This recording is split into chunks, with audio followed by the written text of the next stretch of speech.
আসসালামু আলাইকুম। সবাই কেমন আছেন? আশা করি ভালো আছেন, সুস্থ আছেন।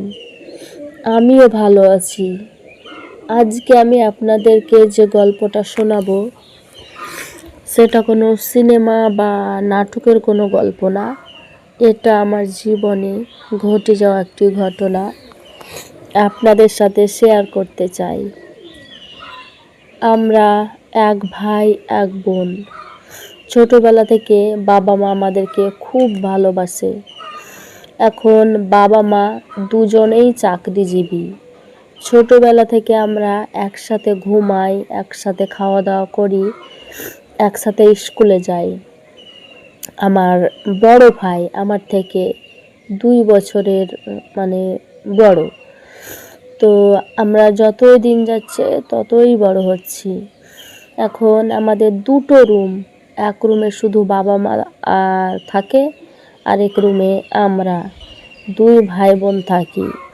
ছোটবেলা থেকে একসাথে ঘুমাতে ঘুমাতে এখন ভাইকে ছাড়া আমার আর ঘুমই ধরে না।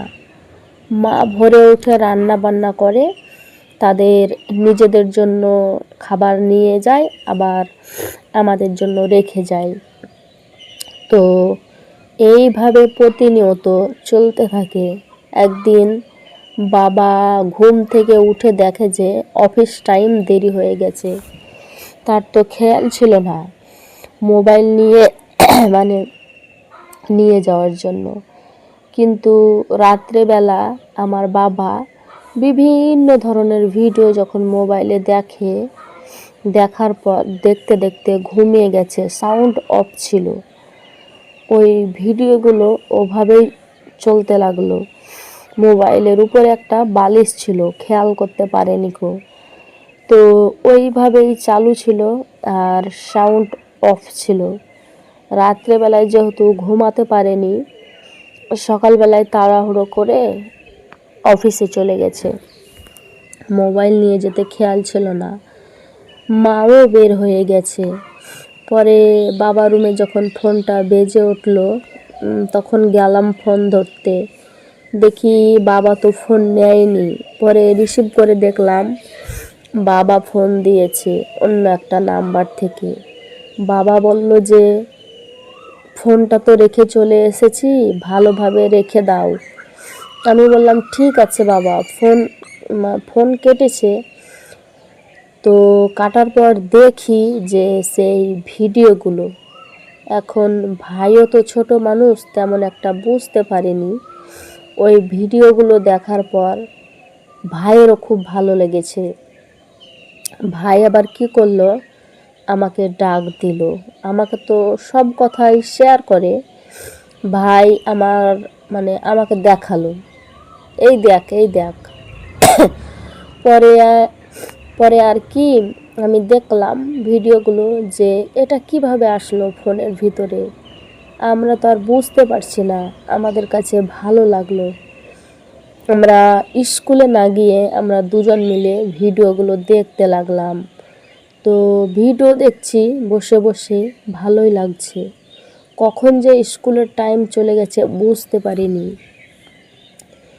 এইভাবে বেশ কিছুক্ষণ টিপাটিপি করার পরে আমরা আবার ওই ভিডিওগুলো দেখে এইভাবে দুজন মিলে সারা দিন ভিডিও দেখতে লাগলাম। দেখার পরে দুজনের মনের মধ্যে একটু প্রেম প্রেম ভাব আসলো। একজন আরেকজনের দিকে তাকাচ্ছি, এইভাবে কাজটা করলে মনে হয় ভালোই হয়। তো আমি বললাম হ্যাঁ, এটা করলে মনে হয় ভালো হয়, ভালো লাগবে, মজা লাগবে। তো একজনের চিন্তা ভাবনা আছে, কিন্তু প্রথম দেখছি তো আপন ভাই বোন, তেমন একটা সাহস পাইনি। তো যাই হোক, মোবাইলটা যেভাবে ছিল আমরা ভিডিওগুলো দেখে অফ করে রেখেছি। কারণ বাবা মা রাত্রেবেলায় এসে তাদের মোবাইলটা তো তারা নিবে।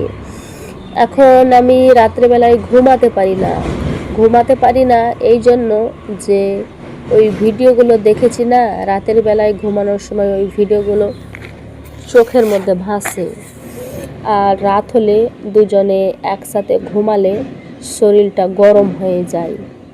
আমি ভাইকে বলি, ভাই আমার না ঘুম আসছে না। ভাইও বলে, আমারও না ঘুম আসছে না। মা যখন রান্নাঘরে থাকবে ওই সুযোগে বাবার মোবাইলটা বিছানা থেকে নিয়ে আসবো। বাবা তো অফিসে যাবে, তারপরে 8টার দিকে উঠবে। বাবা তো 2 ঘন্টা আমরা ভিডিও দেখতে পারবো। তো ওই সুযোগে বাবার মোবাইলটা আমি চুরি করে নিয়ে আসি। আসার পরে আমার ভাই আর আমি দুজনে মিলে ভিডিও দেখছি। এখন তো নিজেকে কন্ট্রোল করতে পারছি না, আমাদের কাছে খুব ভালো লাগছে। পরে এক পর্যায়ে কি করব, সে যে আমার আপন ভাই আর আমি যে তার আপন বোন, ব্যাপারটা ভুলেই গেলাম। তারপরে সে বলছে, আপু এটা করলে যখন এত মজা লাগে, দেখেই কি মজা, আর কিছু হলে তো মনে হয় আরও বেশি মজা লাগবে। আমি বললাম, হ্যাঁ তুই তো ঠিকই বলছিস, কিছু হলে তো আরও মজা লাগবে। তো চল না আমরা এভাবেই কাজটা করি, এখানে যা যা হচ্ছে তাই দেখে দেখে। আমি বললাম, আমার না ভয় লাগে, কখনো তো এমনটা করিনি। বলে, ভয় কিসের, দেখছিস না ওদের কাছে তো ভালো লাগছে, আমাদের কাছেও ভালো লাগবে।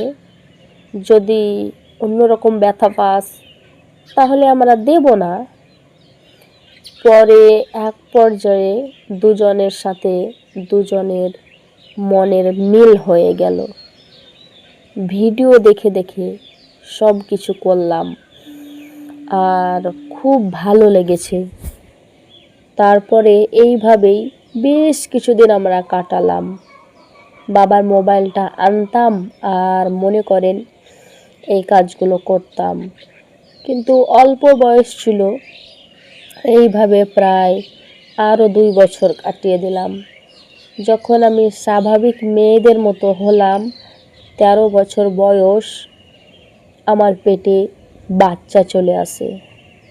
আমি কিন্তু বুঝতে পারি না এটা। পরে মা তো বুঝতে পেরেছে, আমাকে খুব মারধর করেছে, বল কার সাথে কি সম্পর্ক। পরে বাধ্য হয়ে আমি আমার ভাইয়ের কথা বলেছি, এইসব কি বলছিস, এটা কিভাবে সম্ভব, এটা কিভাবে হলো।